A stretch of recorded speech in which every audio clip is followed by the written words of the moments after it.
Brian Holscher. All the board members are present in person or online. It is 7:30, so we can start with the Program Management Committee whenever you're ready.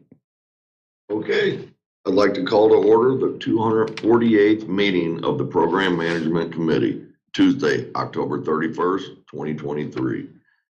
Can we get a roll call?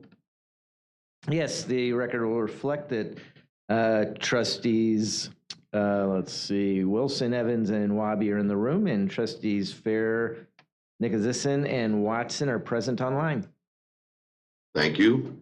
Approval of committee minutes from the October 3rd, 2023 meeting. So moved. Second.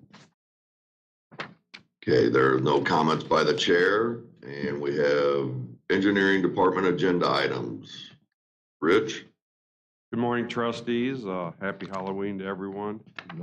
Only have a short agenda, so I guess that's the trick for the day. So, That's a treat. the first three items that I'm bringing to you are supplemental appropriations to ongoing construction contracts. They're larger projects where we funded over multiple years. First item is the Bissell and Lime fluidized bed incinerator project.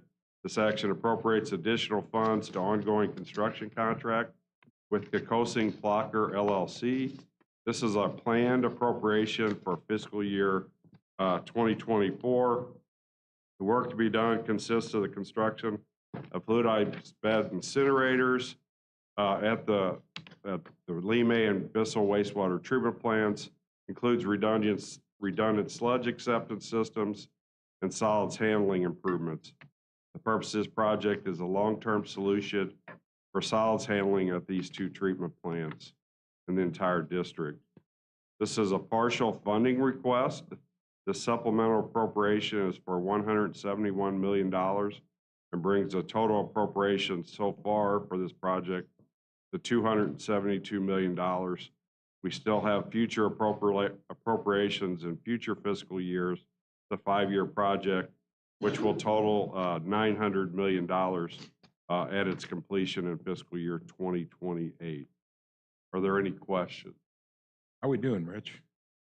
Doing good. Your consultant or the design team is due to have their 60% design plans complete and to us this month. We'll begin reviewing those.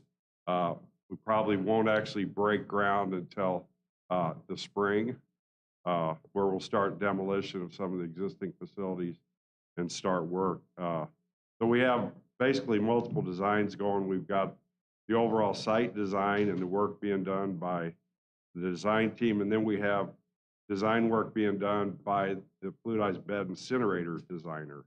And there are basically two designs going on there. So that's a lot of it. Mobilization costs, we've got costs associated with ordering equipment.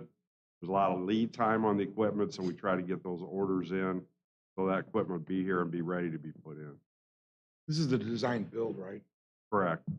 How are we judging the effectiveness of that as relates to? How do we? Are we doing where we should be? Yes, we're exactly where we should be. Once we get this design, we've been meeting continuously with the design build team on the progress. And obviously, we had a design up to a certain level and they're taking it to just providing more details to that design. But no, we're right. Things are going exactly where we expected them. Cool, thank you. Thank you. All right, the next item is the Harlem-Baden Phase 4 trunk sewer project. It appropriates additional funds to an ongoing construction contract being constructed by Keeley Construction. This too is a planned supplemental appropriation for fiscal year 24 for this project. The work to be done consists of construction of approximately 3,800 linear feet of sewer from 12 to 108 inch in diameter. This is a fourth phase of a multi-phase project. The project is to reduce building backups and alleviate wet weather surcharging and overlying flooding in the combined sewer system. This is a partial funding request. This is a supplemental appropriation of $13,500,000 is requested. This will bring the total appropriation to $19,500,000 and will fully fund the construction of this project. All right, the next item is the Lower Merrimack Wastewater Treatment Plant Expansion Phase 2 project. This too appropriates additional funding to an ongoing construction project being constructed by Blocker Construction. The work to be done consists of the construction of the expansion of the Lower Merrimack Treatment Plant.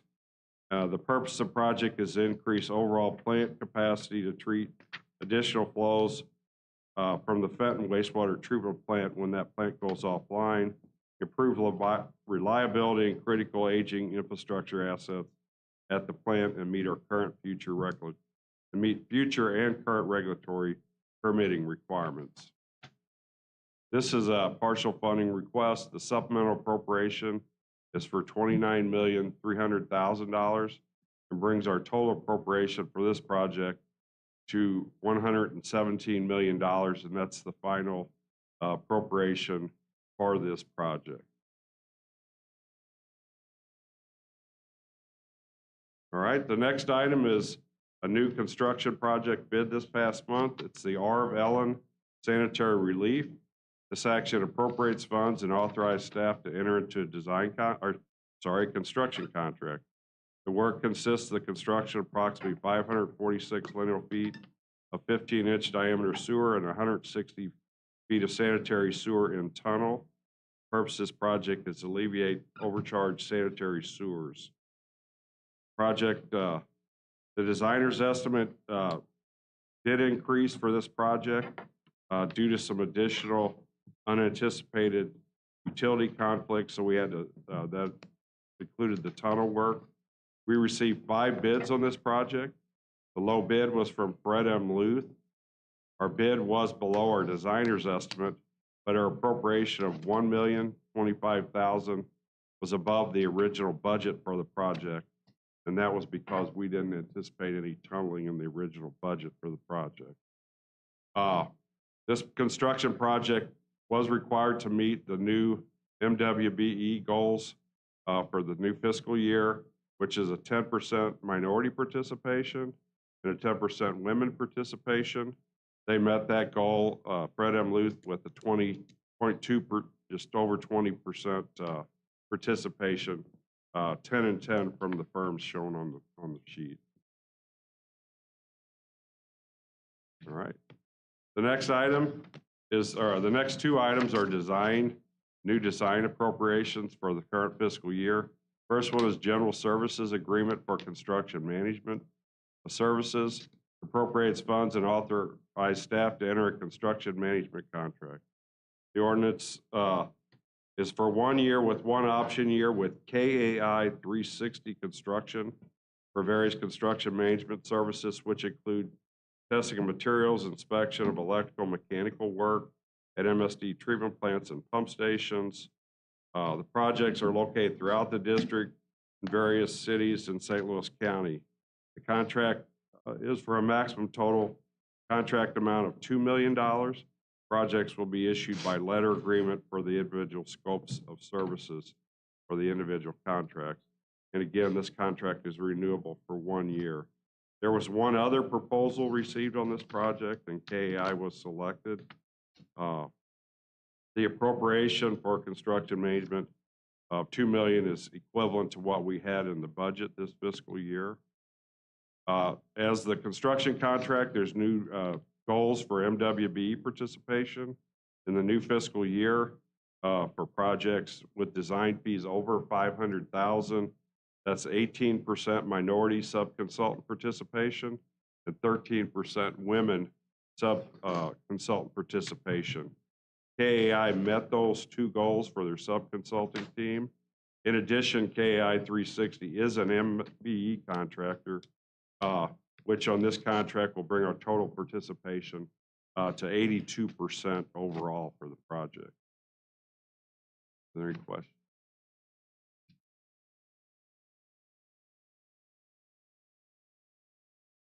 Next item is a general service agreement for facility and sewer design, contract A, appropriates funds and authorize staff to enter into a design contract.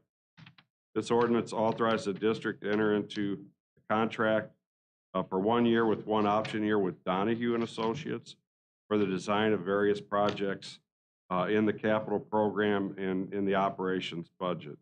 This project consists of various designs of treatment plant process or equipment upgrades, pump station modifications, electrical upgrades, force main and gravity sewer, building repairs, structural analysis, concrete repairs, and SCADA fiber network upgrades. This contract is for a total maximum amount of $600,000 for this fiscal year. There were 3 other proposers, so a total of 4 on this, and Donahue and Associates was selected. The appropriation for $600,000 matches what was in the budget for the fiscal year. On this particular project, again, requirement to meet the MBE goals of 18% minority and 13% women, and Donahue and Associates committed to meet those 2 percentages for a total of 32% participation. All right, and our final item of the day is a easement condemnation request. It is on the Halstead Storm Channel Phase 4 project. This ordinance authorized staff to proceed with further condemnation efforts, including the filing of all necessary court pleadings and documents necessary for the temporary construction easement on one parcel of ground in unincorporated St. Louis County. Easements and temporary construction easements are needed for this project, which consists of construction of approximately 1,400 feet of bank stabilization, which includes 1,300 feet of 45 by 12 to 15 foot wide high concrete channel. The purpose of this project is to contribute to bank stabilization on Maline Creek and improving the conveyance of the creek itself. We have 1 easement that's needed on the project. Originally there were 5, and this is a temporary easement required on a vacant piece of property to allow for access. You've got a diagram showing that property. Our issue here and the reason we're requesting to go to condemnation is we've been unable to make any contact with the property owner to respond back to any of our inquiries, both written and verbal. So this letter typically will bring folks to the table. This is a needed easement simply because we'll need to access that creek. It's a vacant property, provide less disruption to the other properties if we can use this. So this, by the way, is one of our first ARPA projects. The district had gotten about $22 million for various projects from ARPA funds through the state of Missouri. This is the farthest in design right now. We're in the easement acquisition stage. The project that's been on the books for up on Maling Creek for a number of years and wasn't able to afford it. The ARPA funding's providing that opportunity. So it's a good project for the district. That concludes my agenda. Thank you, Rich. There's no other business, and the next tentative meeting date is December 5th, 2023. Can I get a motion for adjournment? So moved. Second. Thank you.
Fair, it is 7:45. We can start when you're ready. Is it Watson or? Is it fair? I'm sorry, Yeah, finance. Watson. Yeah, finances. Or it's Evans, yeah, Yeah, sorry. it's me. Oh, Evan, I'm sorry. Trustee Evans. I'm still going mixed- back I'm to sorry. last. Me too. Trustee Evans, it's 7:45. We're ready to start. Okay, this is the call order 296 meeting of the Finance Committee. Can I get a roll call, please? Yes, the record will reflect that trustees Evans, Wilson, and Wabi are present in the room, and trustees Fair, Nicholasison, and Watson are present online. All right, can a motion to approve the minutes from October 3rd? So moved. Second. All right, first item is a portfolio update. Yep, another short agenda. We'll start with the monthly portfolio update. Let's see, I'll start up in the upper right this time. The sector allocation just shows that we are in compliance with our policy limits. No big changes from last month. The U.S. Treasury bonds and notes are at about 15-plus year highs. So we've seen that tick up just a little bit, maybe up 1.5 points from last month. The Fed agencies kind of have followed that path. They're also up a little bit. Commercial paper then is down lower than it typically is, but mostly in line with where we've been. Going over to the upper or left, portfolio is down 20 million from last month. That's because we're spending money faster than we're bringing in right now. Most of that is projects. We're gonna have a big outflow tomorrow because our semi-annual interest payments are due on debt. So we have about $30 million of just interest on senior debt going out tomorrow. We'll see the yield to maturity pick up after that because a lot of the investments that we had put aside for that were invested a long time ago at lower rates, so those will drop off. We should see a jump in the yield to maturity by probably 15 or more basis points because that's one of the things that's anchoring down the portfolio. Yield to maturity for the portfolio and the benchmark are down just a little bit from last month. Our new investments are going in at about 5.3%, but we just have a lot of older investments still that are holding the overall portfolio yield down, but they're all in safe investments, and they're usually matched to large outflows like the debt maturities, principal and interest payments. Fund summary at the bottom, no big swings there other than the 20 million portfolio reduction I talked about is really in the MSD operations. The yield to maturities there are roughly in line with where they were. And then in the maturity distribution, we see a big jump in the 0 to 1 years. Just as time has moved on, it's moved some of those maturities in.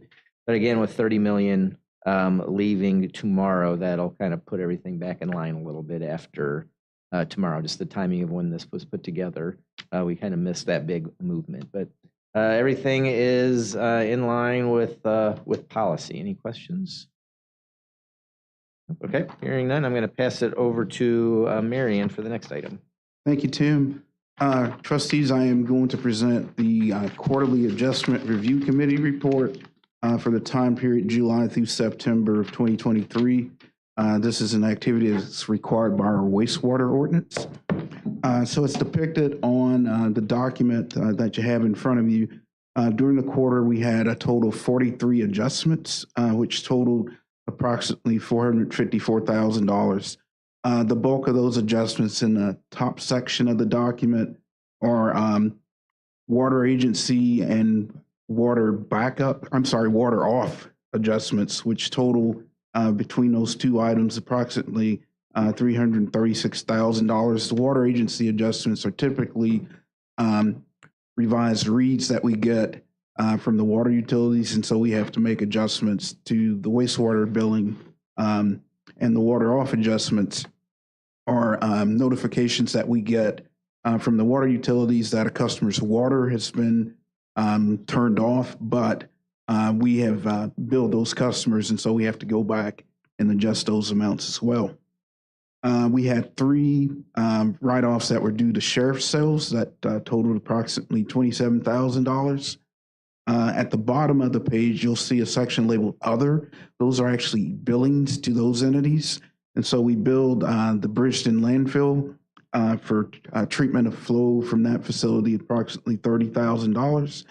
We billed the Missouri American Water for their share of cost at the Lower Merrimack treatment plant. We had 2 billings during the quarter, which totaled approximately $739,000. Are there any questions regarding the adjustment report that I can answer? Okay, thank you for your time. Okay, next meeting tentatively scheduled December 5th, 2023. Can I get a motion to adjourn? So moved. Second. Thank you. Trustee Wilson will get everything switched out and be ready to go.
Trustee Wilson, we are ready for the Stakeholders Committee.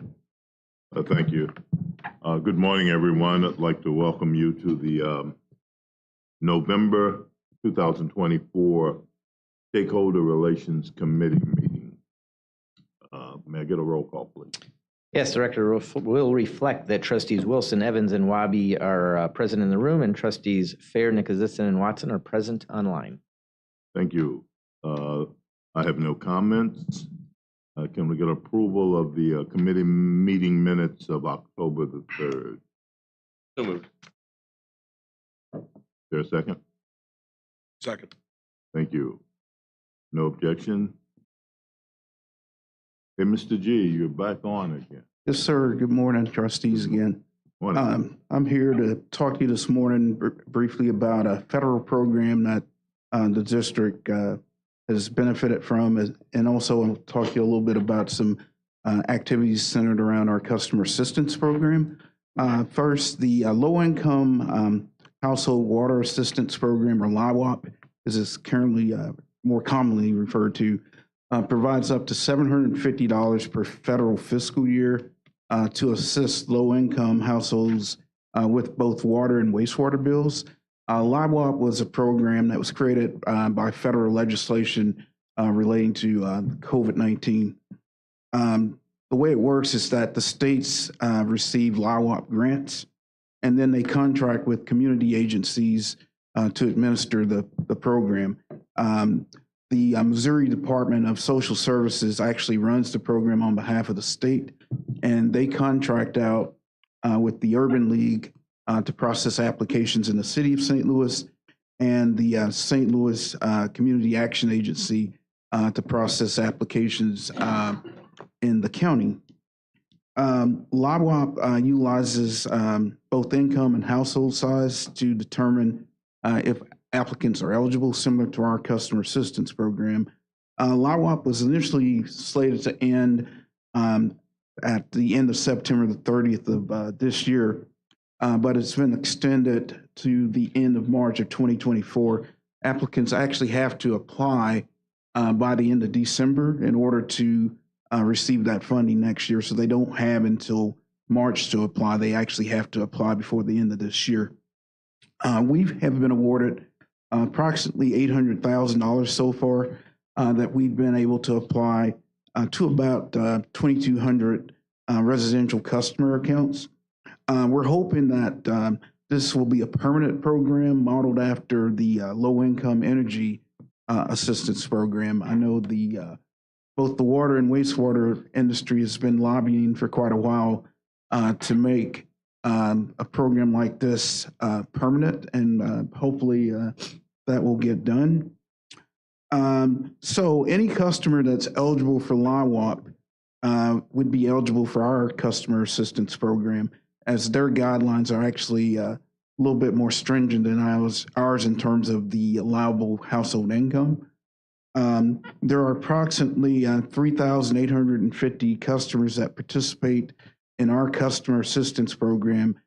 We are in the process of determining how many LIWOC customers are not enrolled in our customer assistance program, and then we will do some outreach to those customers and encourage them to apply for our customer assistance program.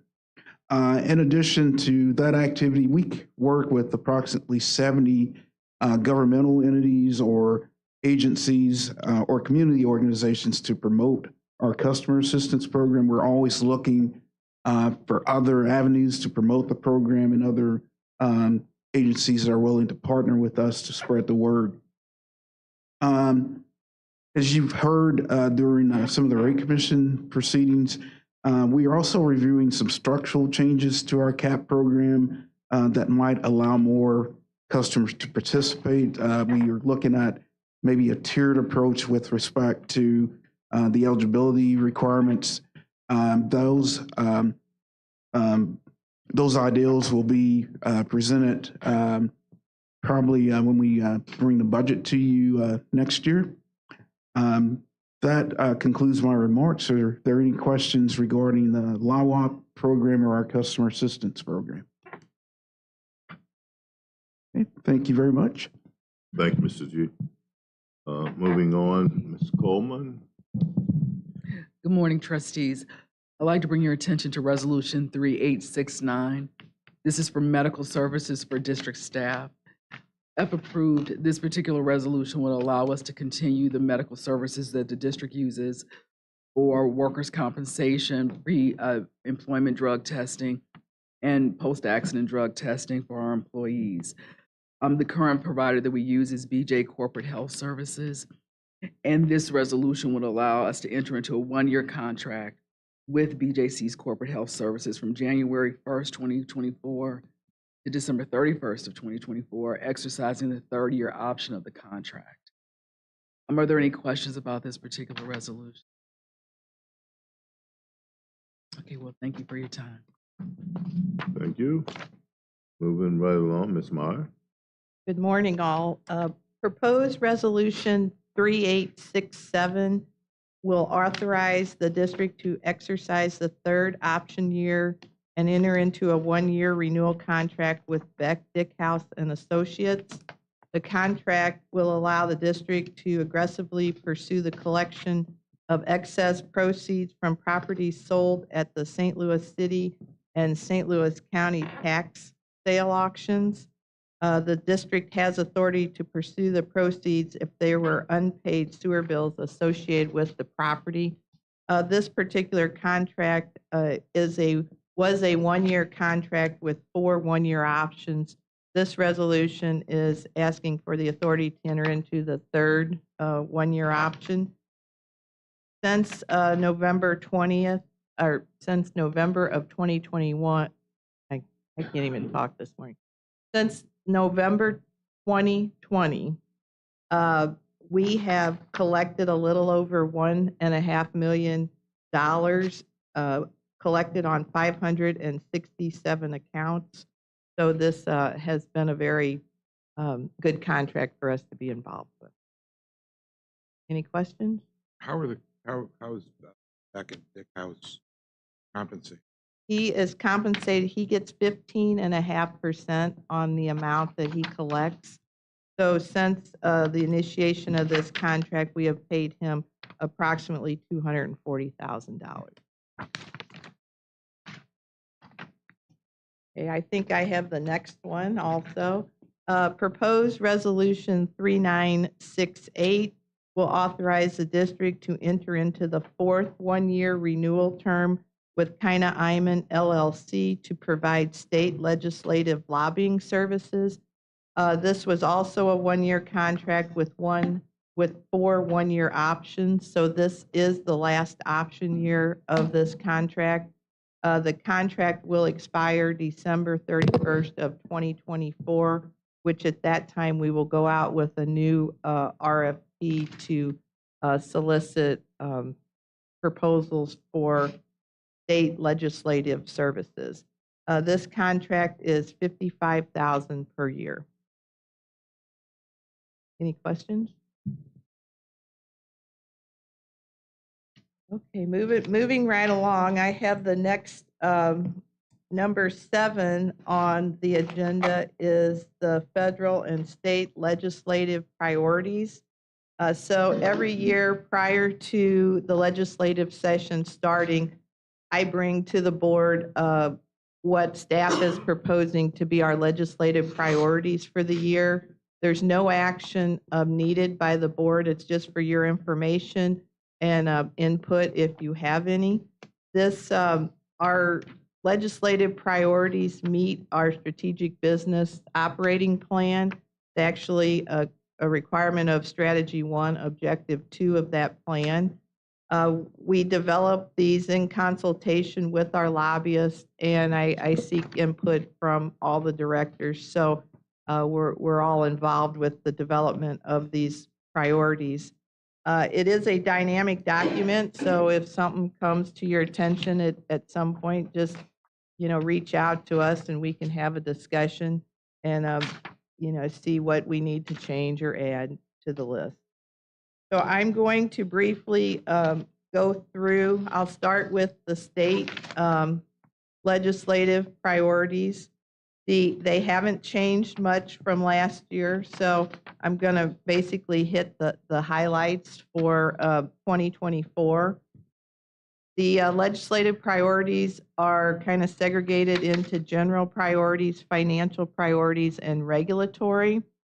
So under general, the last bullet point is a new addition to the list this year. It's educate the elected officials on the MSD items to be included on the April 2024 election and provide educational documents for distribution.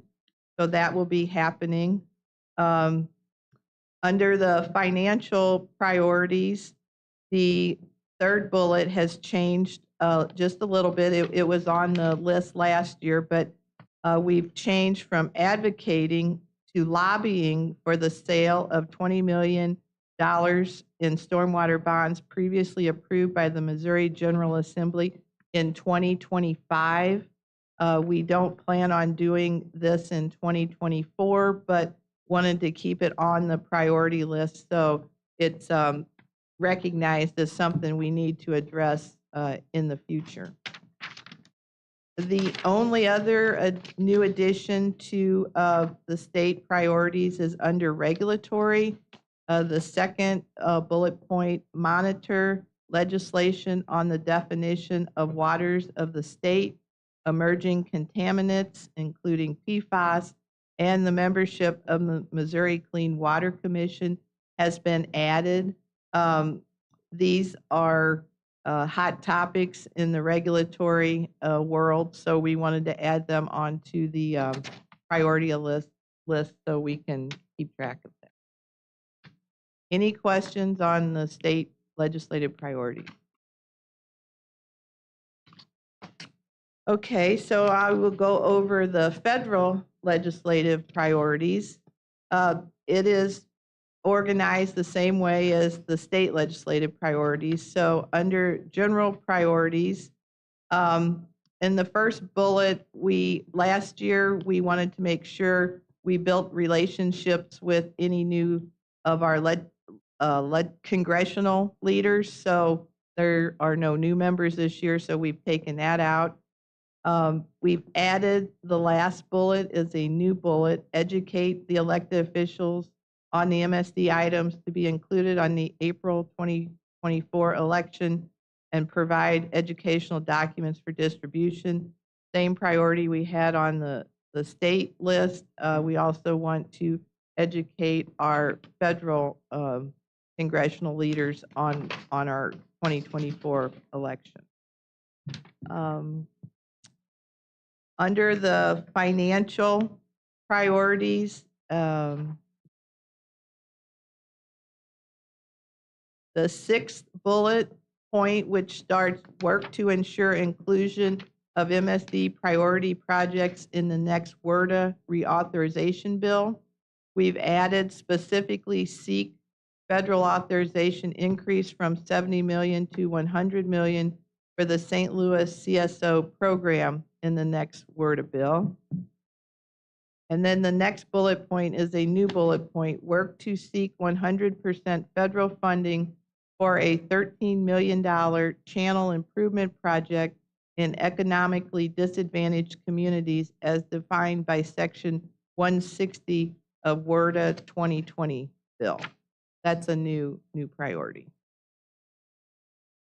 And then under regulatory, the second and third bullet, we included emerging contaminants such as PFAS. In the third bullet, we included to monitor legislation on cybersecurity and the definition of waters of the United States. Any questions on any of those? Who's MSD's federal lobbyist? Brent Franzel, Okay, what firm is? he is Cardinals. Cardinal Point. Okay. There'll be a, Yeah. or is it a new select? That the federal lobbying contract ends, and there will be a new RFP. I'm drawing a blank if it's will be this summer or next winter. So that contract is winding down also. And that's all I have on the legislative priorities. Thank you. Thank you. President. Thank you, Chairman. I've got items 9 and 10. Both have to do with the findings of the Rate Commission. Just real quick, item 9 is a response to the items listed in the September 5th transmission letter by the Rate Commission that they transmitted along with their recommendations. That's what we will touch on first. The second item in 10 is an actual resolution that deals with MSD's response to the Rate Commission's review of the proposed changes in rates and taxes for wastewater and stormwater. So they're two separate activities. I'm going to start with the letter response first. So I'm going to go down these items. Traditionally, a response to what's in the letter of September 5th is forwarded to the Rate Commission by December. So my goal here is to go down those items. Staff has taken a look. We have some opinions as to what we think some responses ought to be. We've had some communications with some board members who have asked about a couple of those. So I'm going to go down what we think our response should look like. What I'm looking for is if the board members have anything they'd like to add, if there's any part of that they'd like to discuss or get clarification. The goal would be at the December committee meetings that we decide on the final form of a letter to be signed by the chairman to go to all the rate commissioners for the items that are listed in the September 5th letter that are not having to do with acceptance of the rate commission proposal. So the items that were in the September 5th letter, I'll just kind of go down them one at a time. One is the requesting the expansion of the existing customer assistance program. Marion G. kind of gave you everything that's there, so I'm not going to spend a whole lot of time on it. What staff's recommending is in a response that we indicate to the Rate Commission, we are going to be looking into this. Staff plans on bringing a proposal for consideration by the Board of Trustees with the idea that any action would take effect sometime in the summer of 2024, that would be our plan. That's what we think would be an appropriate response to their request about expansion of the existing customer assistance program. And again, Marion G. kind of covered all the items. Any comments or questions? Does or doesn't make sense? Okay. The second item, they request the establishment of a utility ratepayer financial impact task force. They've asked MSD to facilitate that. So I think what that's going to lead to is staff talking to the board, figuring out who it is we bring into this. Obviously, a whole lot of the participation here will be for-profit entities, but have to be a part of this, as well as different consumer groups throughout the area. I think we'll talk and we'll see what we think it is that MSD should do to try and facilitate getting a group together. And I would propose that in the letter to the Rate Commission, the idea would be have something put together and organized to start this process sometime in the summer of 2024. That's what I suggest our response be with regard to that item. Or that's what staff's is. The next one, I'm going to spend a little time in. They want us to expansion of metering for residential customers, residential water customers in the city of St. Louis. So I'm going to spend a little time here going through what this looks like and how MSD staff, how we got to kind of where we think we ought to go. First of all, just to be clear, I know we've heard some statements that the St. Louis water rates drive MSD's water rates. That is just not true. That's not the way the process works. City water bills unmetered customers by attributes, number of rooms, number of bathrooms, and they apply a cost to each one of those entities. Because that's their process, that is the process we need to use to bill unmetered customers in the city of St. Louis. The way we accomplish this is by assigning a flow to each one of those attributes, and that's how we go through and do our billing. Something I think it's significant to point out, and this is in the rate proposal, every 4 years we take a look and see if those flows that we assign to individual attributes for the unmetered residential customers in the city to see if they're appropriate. This year we found that there was a change, and we did this, last time we did this was 8 years ago. So it's in the rate proposal, and I do talk about it when I'm out in the public, but if you've seen those percent increases charts for the average customer, those are for billable customers. For for metered customers. For the unmetered city of St. Louis, based on that study, in the first year, instead of a 7% increase in the monthly cost for the average customer, there will be a 0.8% decrease in the first year for unmetered city water customers. That's us making an adjustment based on the study we performed and presented to the Rate Commission. Repeat that. Sure. So we, which part, the last part? Yeah. Okay.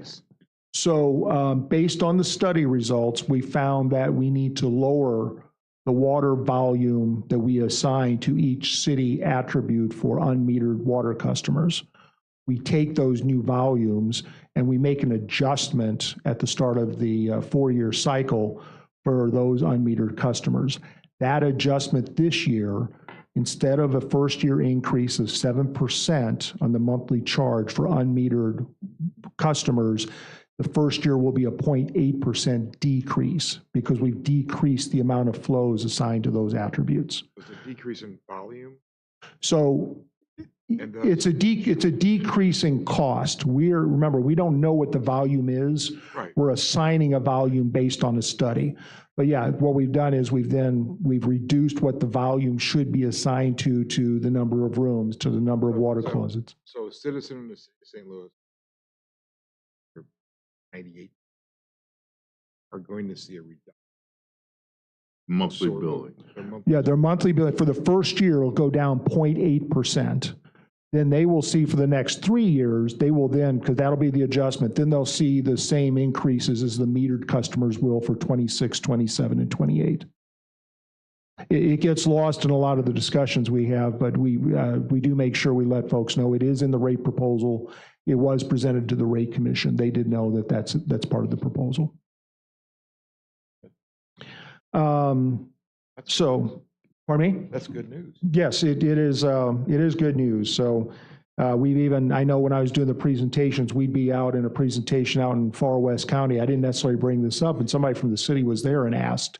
So we actually had more opportunities to kind of present it to everybody and let them know that there's a reduction in the beginning there. Hey, Brian, I have a question. Yes. So if you could just drill down a little bit on what that study revealed, and what I'm getting at is, I mean, does there need to be, I mean, I assume that this decrease is going to be, in the future, but does there need to be any type of retroactive reimbursement for overcharges in the past? We haven't found that. We made, if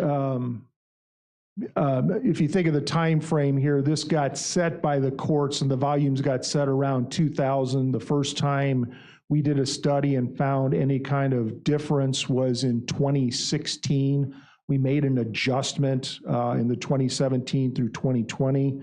We found no changes in the current cycle we're in, which started in 2021 through 24.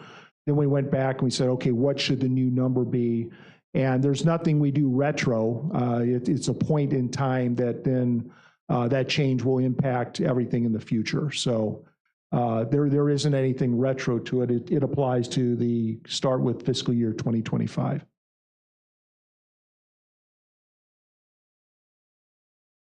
If anybody, But should there be, I mean, should there be a look to see if there was overcharging done and reimbursement that needs to be done?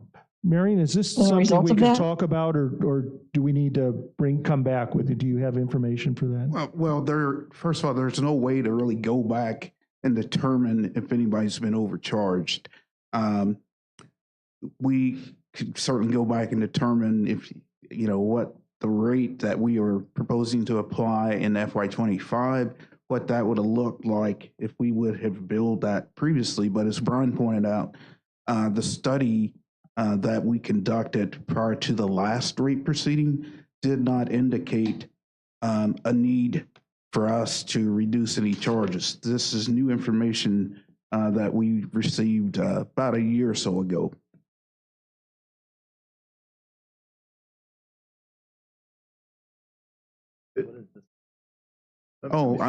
Just to kind of give you an idea of what the attributes were of the study. We contract out with our billing system provider, and we also get data from the credit reporting agencies, which they have information to tell us the size of a house, number of attributes.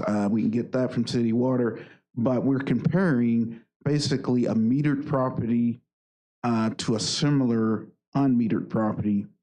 And based on that information, we look at the flows for that metered property, and we use that to update the amounts that should be assigned to the unmetered attributes.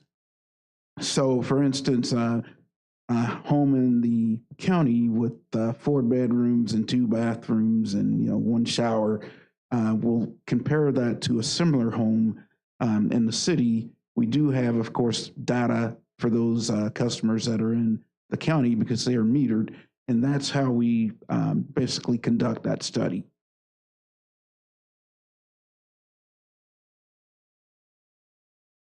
I'm not sure if I answered Trustee's first question regarding a retroactive adjustment, but that is not something, again, that we typically have done. We certainly don't do it when the study reveals that we should be assessing more. So, Marion, I guess just so I got it, you didn't do a study for 2022, 2021, 2020. There was no study for that.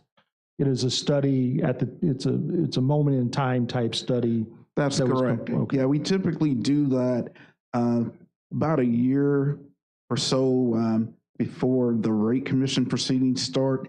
We'll make sure that we have a study that is completed, and we use that information for the next rate proceeding, or for the one that we currently are bringing to you. For instance, from 25 through 28, the study was actually done in late 2022. Or I'm sorry, not late 2022. We would have wrapped that up in 2022, and we use that to prepare the rate commission report. Help me understand this, whoever may. Tell me where I'm thinking wrong, or from the point in time that you look and compare the metered attribute with the unmetered attributes, we find that we made a difference we made an error in that transition of calling it an error. That we were billing the unmetered customer at approximately 1% higher than they should. That's what. So I think what you're making that adjustment. What it finds, Marion, correct me if I'm wrong here, but I think what it does, it tries to compare our anticipated or our assigned water usage per attribute. It tries to take a look at metered customers and see, has that changed over time? And remember, metered customers are simply being by metered. So that's the change we're looking for. And as Marion said, the assumption is, even though there's no driver in the unmetered customers to save water, they can use as much water as they want and they're getting billed the same amount. We're assuming that that change in water habits for metered customers gets reflected also to unmetered customers. And so if there's a change in the usage backing into per attribute for metered, we apply that then to unmetered customers. That's the methodology, that if it goes down, we then decrease the amount, and that results in a decreased charge per attribute.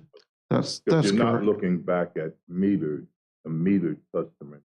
You're looking at this to apply both. Well, the metered customers change in usage per attribute. We're assuming, although again, the drivers aren't there, we're assuming that same usage occurs in unmetered customers. That's the assumption that's made. So if the metered customers are showing a reduction in usage per attribute, even though that's not the way they're billed, those results are then compared to what we're currently charging unmetered city per attribute, and we make an adjustment at that point.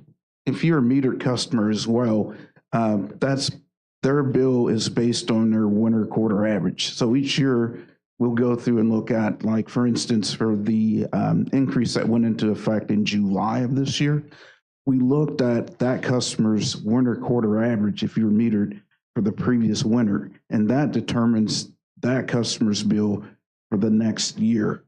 So we are always looking at the metered customers' usage at least on an annual basis in order to calculate their winter quarter average, which impacts the amount that they're billed in the subsequent year. Also, just real quick, with respect to us going back and retroactively adjusting bills, one issue that we would run into is change of ownership. Or if you're a tenant and you're renting property for somebody, we would have to go back and try to figure out, who to apply those payments to. So it sounds like it's something that could be easily done, but it's not. Yeah, but wouldn't it only need to be done retroactively for 1 year? Like, it seems to me that the point that it would need to go back to would be the point at which MSD had the data, right? Which you said was the end of 2022. So it's really less than a year. Trustee Fair, let us go back and think about this and get back to you. I mean, Can we do- ultimately, if this is like, is it 0.9% or 0.7%? Is that the offset for the first year? 0.8. Well, so compared to everybody else, Yeah. the difference is probably 7% to negative 0.8. That's so the metered customers are getting a 7% increase the first year. The unmetered are getting a 0.8% decrease. So the change is a 7.8% increase difference in that first year between metered and unmetered. Am I saying that? Does that make sense? That makes sense. Okay. I guess the other thing too is, when you compare the attributes of a metered home to apply whatever percentage heat attribute, that's a sort of a term of art, because there's not a separate meter for the shower versus the toilet and the sink and stuff like that. So, I mean, has there been any changes to our allocation or I guess formula we use to determine how much usage should be used to each attribute? And that's what this is doing. I think that was the whole point of this study, saying there's a flow assigned to those attributes. This study tells us, should those flow assignments be different based on the usage characteristics of metered customers?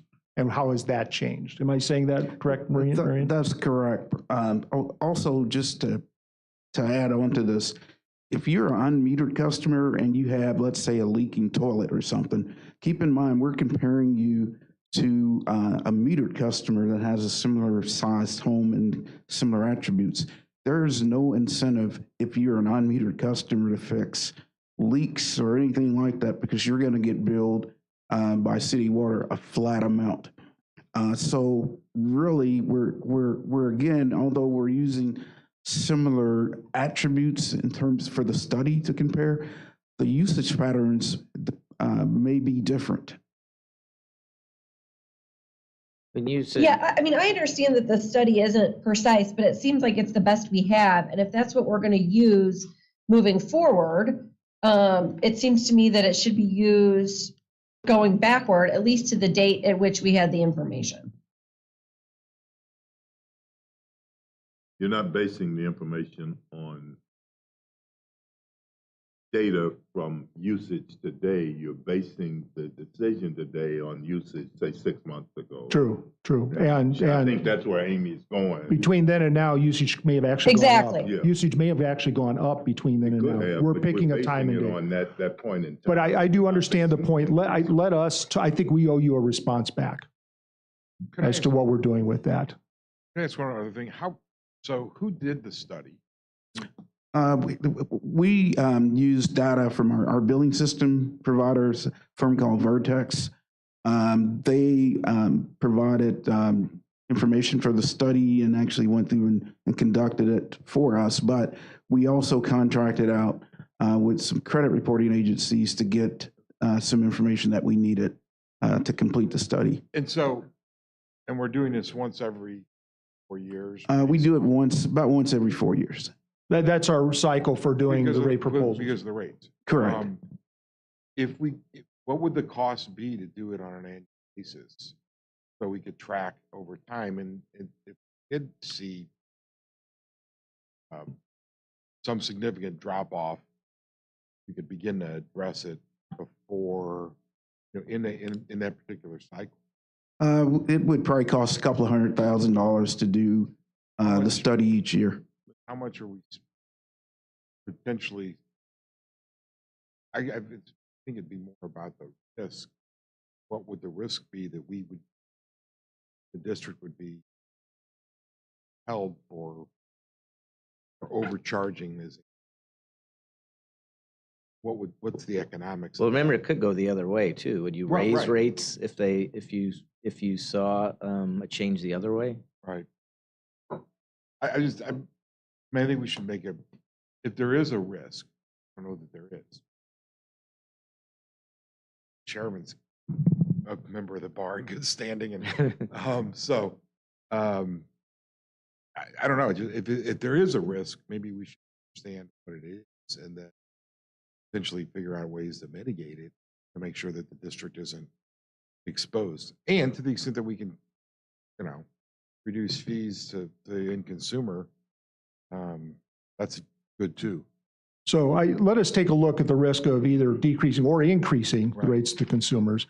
Let us do that. I think with regard to the timing of when we apply this and how, let us look into that and get back.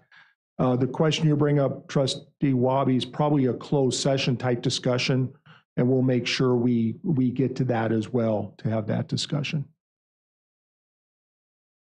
But I think we owe you some more information on exactly why the timing is what the timing is for implementation of that data. The other thing, I guess, is it a policy of this board in the past to sort of set this study or make this study happen? And should it be? I don't know that it's ever been a policy. It has been a component of the work that needs to be done to present a rate, for staff to present a rate proposal to the rate commission every year, and then for the rate commission to send their recommendation to the trustees. I think it's been viewed as more than that. Could the board set a policy that we do this more often? You could. And then we would have to, and then we would do that.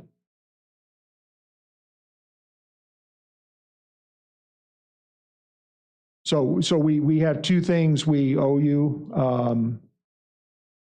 hopefully those are satisfactory. Does anybody find that unsatisfactory, both to the retro issue as well as the risk of how and when and why we do this? Yeah, Brian, that sounds good. So we'll just hear from you guys on that at the next meeting then? Yeah, or possibly beforehand. Some of these questions are open questions, some are not open questions. Let us just pull it together. I think you'll hear from us or from me or from staff individually. You'll hear some information well before next meeting. Okay, thank you, Brian. Thank you. So continue on that issue. During the rate commission process, MSD's rate commission got a lot of requests. A lot of them from citizens were asking that we forward information to the City of St. Louis and to the City Board of Aldermen, which we have wrapped around the idea of getting customers metered. So we've sent that out as well. We are reviewing actions that we think could be appropriate use of wastewater funds to help facilitate meters for those who want them. We'll have to see. I think, as I've explained it enough times at the meetings, there are those who have relatively small number of people and relatively large homes. We're probably paying more per gallon used. There are folks with relatively large families and relatively small homes who are paying way less than their actual usage. So we just want to figure out a way and present this to the board. This will be a board decision. What is something we can do? And the thing we want to do is we need to coordinate. We want to coordinate with the City of St. Louis because we've obviously been talking to them as we forward these documents from the Rate Commission about what that looks like. They've asked to be kept up to date on what we're thinking because I don't know how more to say. They're putting some thought into it as well, or they have been, and they just want us to coordinate. And so anything we present to you as an option, I just want to let you know will be coordinated with the City of St. Louis. I think the response to the Rate Commission being staff should have a proposal available for consideration by the board, hopefully to implement anything we plan to do around this issue by the summer of 2024. Anything more on that item? And thank you for the input. This is helpful. So.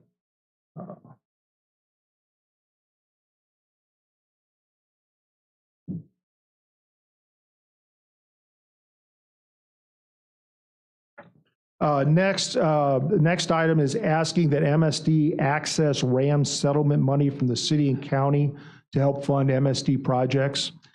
So staff's done a lot of thinking about this. We did, to get a sense of what the availability looks like, we did talk to the city, we did talk to the county. I think staff came away, and staff being primarily me and Bess McCoy were the ones who were at the meeting. I think some things that really need to be considered as we were going through this. MSD wasn't involved in the effort to get the Rams franchise in St. Louis.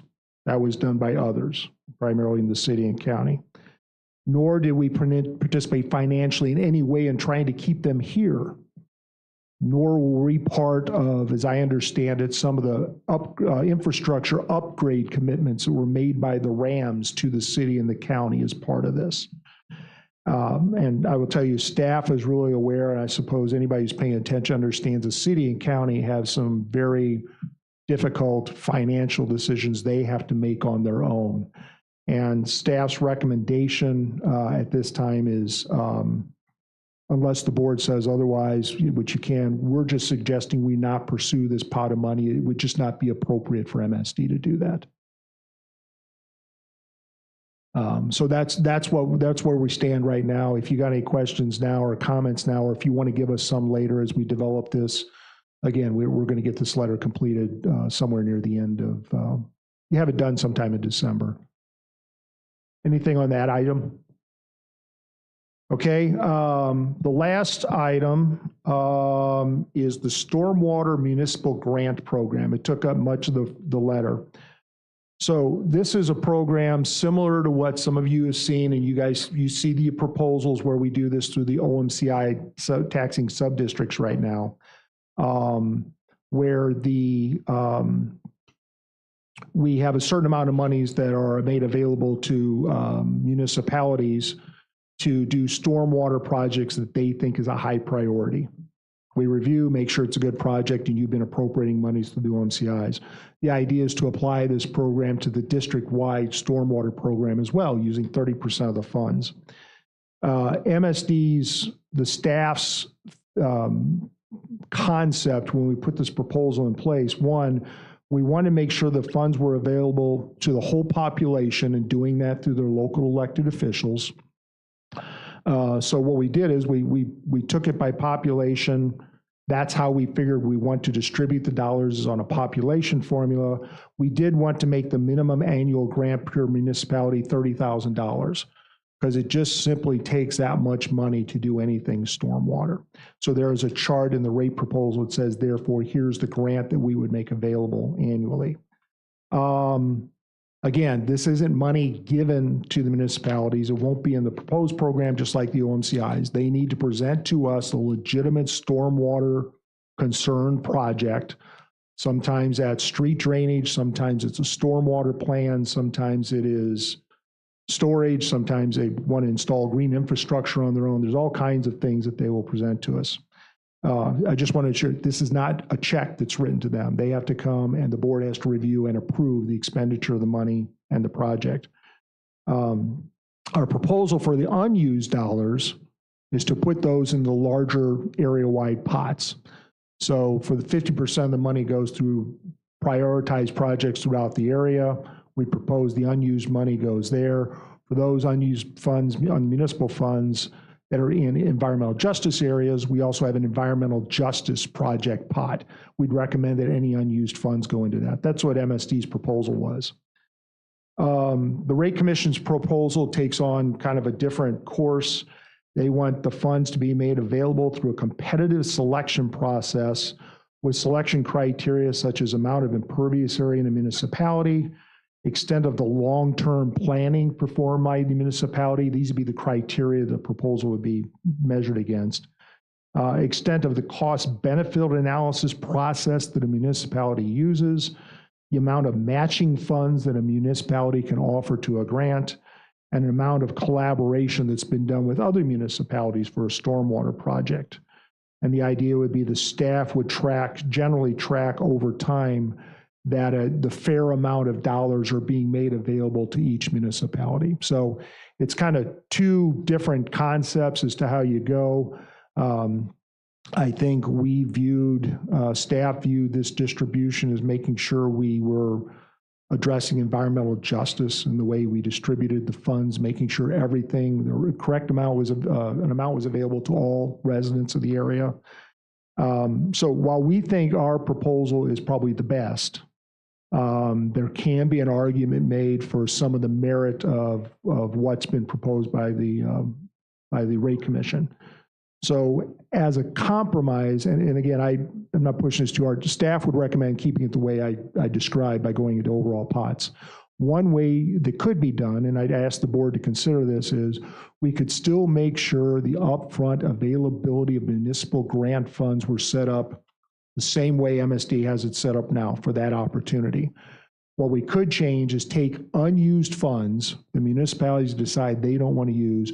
Instead of putting those in the area-wide pots for projects, we could put those in a separate competitive selection pot and go out throughout the area with criteria similar to what the Rate Commission has recommended and kind of approach it from two ways. Again, in my mind, the most important part of this is make sure everybody has the opportunity to have this money available. Again, in my mind, despite the resources they have to put a good proposal together, they should have the money available to them. So that's something to think about. I think either way this goes, the idea would be able to get back to the Rate Commission. If we're going to keep it the same way, we can indicate that as proposed, as approved by the rate, not as approved by, as proposed by MSD, we can keep it the same. If we're going to do something different, we think we could have a new process put in place, assuming a successful vote that puts a new rate in place. So we could have something in place and we could start that in fiscal year 2025 or 2026 when we actually start collecting those monies. we could put a process in place. And so those are the two things I'd like for the staff, for the board to think about is what we've proposed, or do we actually go and take some of the leftover monies and put them in more of a competitive pot as an option? So if you've got some comments now, that's great. If you'd like to contact me later and let me know some things, again, we need to figure, this is the last item. We need to figure out how to propose. But any questions about what I described? I know it's somewhat complicated, but. The competitive process, practically, what would the implication be? Would this advantage a more well-to-do municipality that has the, staff and means to prepare the proposal in a way that's more likely to be accepted? Yes, I think that's staff's pushback. Now, what we heard from folks who are proposing this is that may be the case, but there's also the benefit of possibly getting more work done because you have local entities who have the ability and the resources to put proposals together to provide local funding. You may get the work done faster because you're incentivizing investment other than through MSD's rate. So that was kind of the discussion that the rate commission had back and forth around that issue. It seems to me that we should be thinking about using this excess, and it's not applied for in grants, that's what we're talking about, extra. So we're talking, yeah, the extra. Our proposal to go into the regional prioritized system, right. Their proposal into some kind of competitive selection process. Yeah, it seems, I don't know. I think we need to be thinking about where impervious surfaces are and concentrate these dollars to the places where we can the biggest impact. I mean, not to cast aspersions on Chesterfield, but it's lots of green space. When you compare that to block this way, not a lot of green space, lots of impervious things driving stormwater into our system. So how do we? It just seems that we need to be focusing more on places where we can really make an impact. So, and that would be, and if we're talking about, I'm assuming you're talking about what do we do with the extra, the unused dollars. I think that goes towards staff's point was the regional cost benefit system is identifying the most serious problems. And you're right, one of the main drivers is impervious area. That's one of the things that drive those. So based on the concept you described, our process probably gets to that more directly than a competitive selection process. I think I will just relay my comment to somebody is, why should a city who's decided to have more impervious area get more local grant than a city who's decided not to have impervious area? I know it's kind of the opposite argument, but impervious area drives where the issues are. Our region-wide program takes all the issues we know, all the issues show up, finds the most important one, often driven by impervious area. And that would, if we left it in those region-wide pots, that's the way the money would be spent. Right. Any other comments or questions on that? So I think what I'm going to do then is we owe you two things anyway. And so I'm going to take a look at this, and I think the next step is for me to try and take just for consideration, I think it's easiest, some kind of draft document for the Board of Trustees to look at in preparation and keep the communication going and get comments from individuals and see what kind of thing, with the goal being to come to some kind of consensus at the December committee meetings. Mr. Chairman, can I go to the next item then? I would suggest one. Okay, so the next item is regarding a resolution for acceptance of the Rate Commission report. So this is the second item. So by charter, the Rate Commission is tasked with making recommendations regarding any changes in wastewater or stormwater rates or taxes, as well as any change in the structure of those taxes or rates. That is the question that this ordinance, this resolution that would need to pass, that's what's being addressed. The Rate Commission report agrees with the wastewater rates as well as the stormwater taxes and rates that were proposed by MSD staff. Now, in addition, you've heard public comment on primarily two of the minority reports included in the Rate Commission report. These topics, if you address them, would also, if you decide to do something with them, would also be addressed in any kind of resolution. The board has three options that are available to them. By charter, you can adopt the Rate Commission report as it stands and having to do with the rates and taxes that are being proposed. You can make any desired changes based on the two minority reports that have been discussed and inform the Rate Commission by written report explaining why the Rate Commission report was rejected. That's your second option. Your third one is you can make any other changes the Board of Trustees deems appropriate outside of that discussion and inform the Rate Commission by written report explaining why the Rate Commission report was rejected. Those are the three immediate options that the Board of Trustees has. Any of this action is done by a resolution. The final clause in the charter is if you take no action by the Board of Trustees within 100 days from the date you receive the report, which in this case falls exactly on the December board meeting of December 14th, the Rate Commission report is deemed accepted by the Board of Trustees. And those are the rates we've been talking about.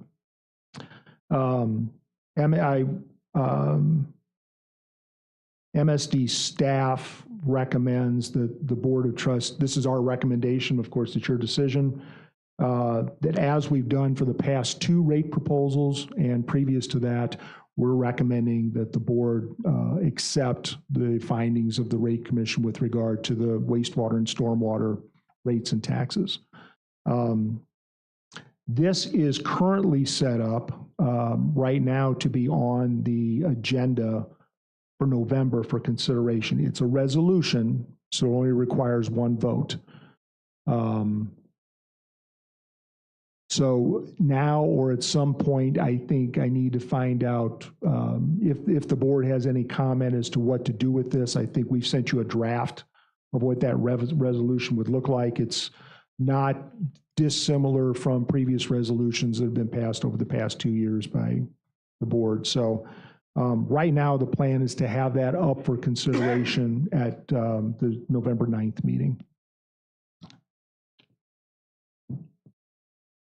Any comments or questions?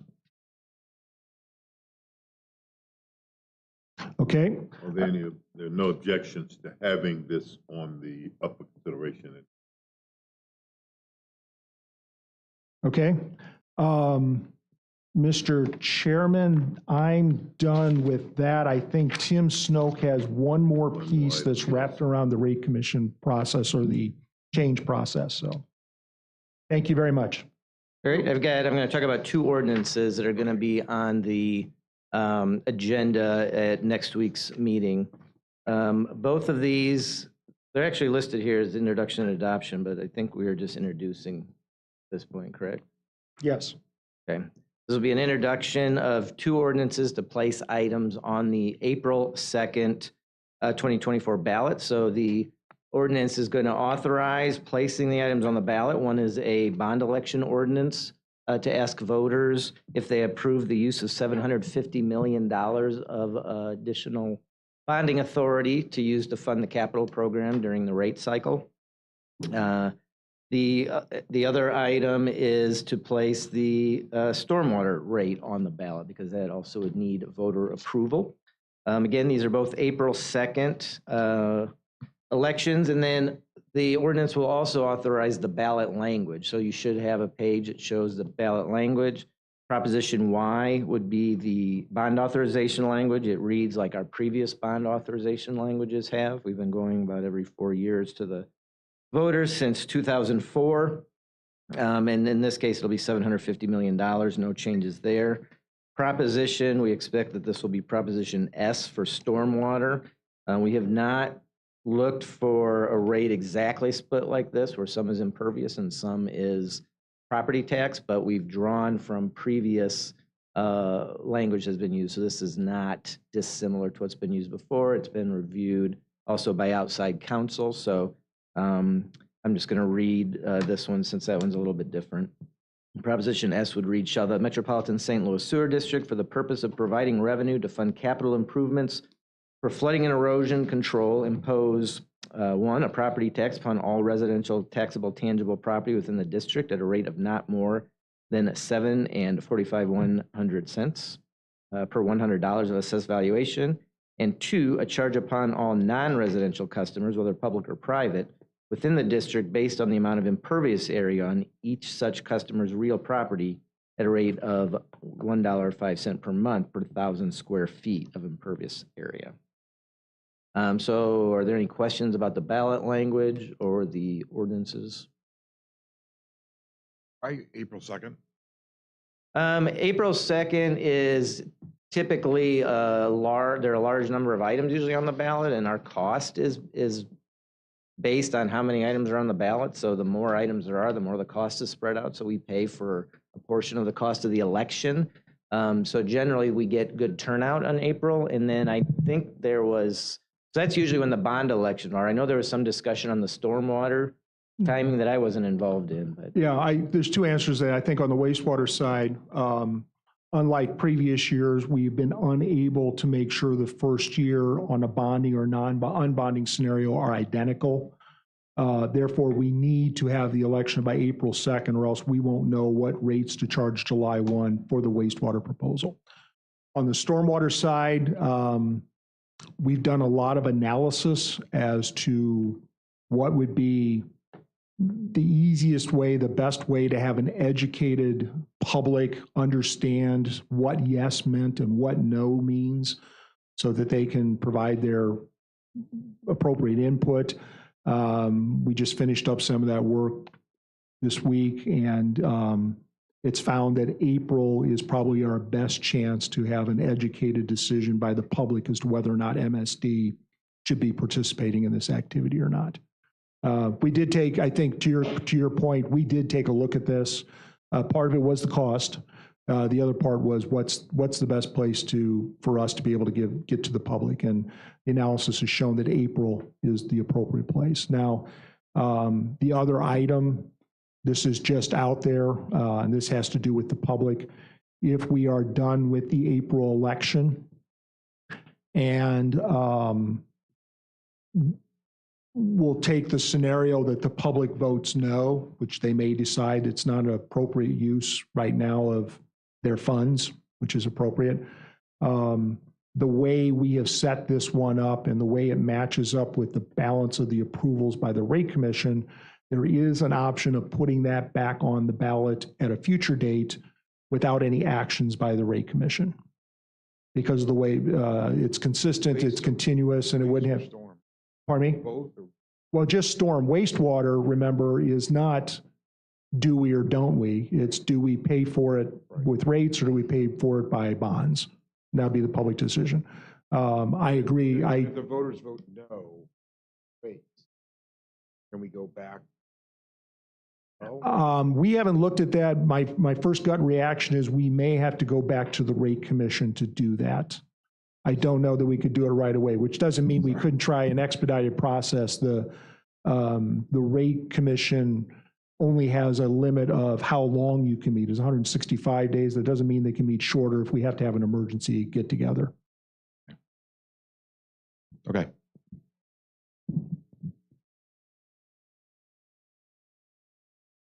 So those will be for introduction.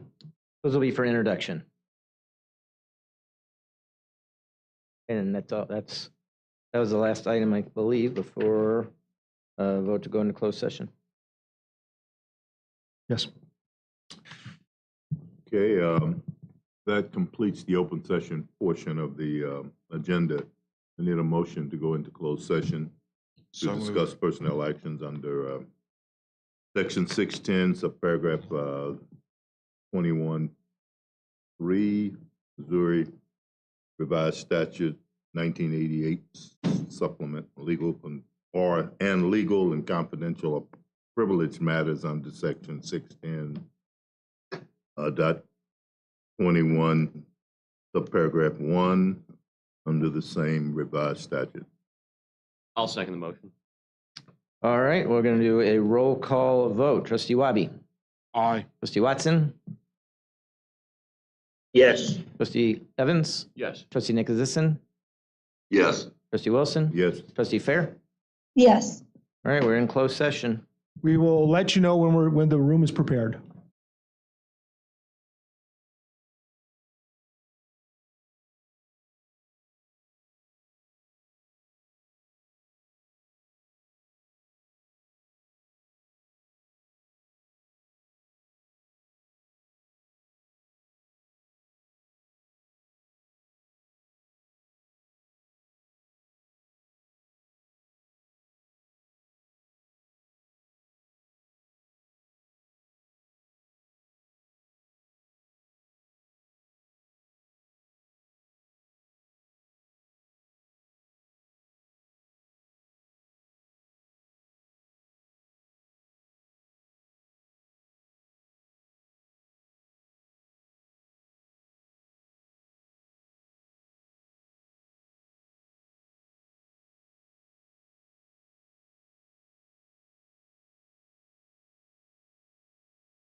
let's see, Trustee Wilson, we're live again. Okay, we're back online. I need I'll entertain a motion to come out of closed session. So move. Second. We're out of closed session with no further business. I'll entertain a motion for adjournment. So move. Second. Thank you. Thank you. Thank you. Thank you, everybody.